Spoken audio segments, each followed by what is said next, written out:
enjoyed your presentation earlier. You were talking about the value of focus groups. Can you expand on that? Yeah, I mean, I think for Green&Blacks, we haven't done huge amounts of research, but it's crucially important to really understand what consumers think of your brand today, particularly if you're planning to make some major changes to it, which was our situation when we changed the packaging and the identity of the brand 3 years ago. Now that we're sort of in challenging times and target audiences are changing, how are you sort of being able to measure that? How is the business adapting to that? Well, I think to take the point about target audience first, we think that as still a relatively small, albeit fast-growing company, we have modest marketing budgets compared to some of our bigger rivals. So our approach has always been to not spread that money too thinly, concentrate the spend against a very tightly defined target. And for us, until you can really clearly articulate who that target market is, you cannot make good decisions about how to spend what little marketing money that you do have. In terms of the economic climate right now, I think every business is taking care to make sure that they run their business tightly. We are no different.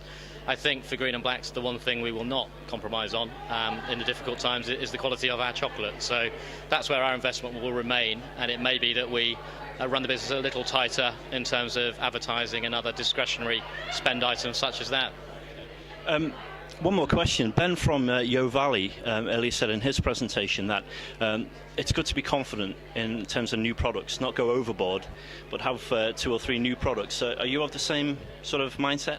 Yeah, absolutely. And I think particularly for, let's say, innovative, interesting brands such as Yo Valley and Green&Blacks and Dorset Cereals, brands like that, the press as well, from a PR point of view, like writing about brands such as these, and a constant feed of new news is of great value.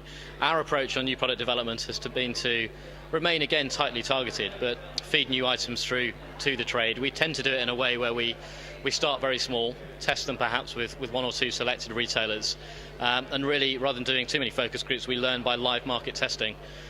We then see what the reaction is. If it's going well, I'm sure we can do it slightly better, so we fine-tune and optimise things before then rolling them out and really aggressively spending money behind them. And equally, there are occasions where things don't work quite as well as we may have hoped. But the good news there is we've started them in a small way, so we haven't bet the whole kind of company on those initiatives. So we start small and scale fast as we describe it.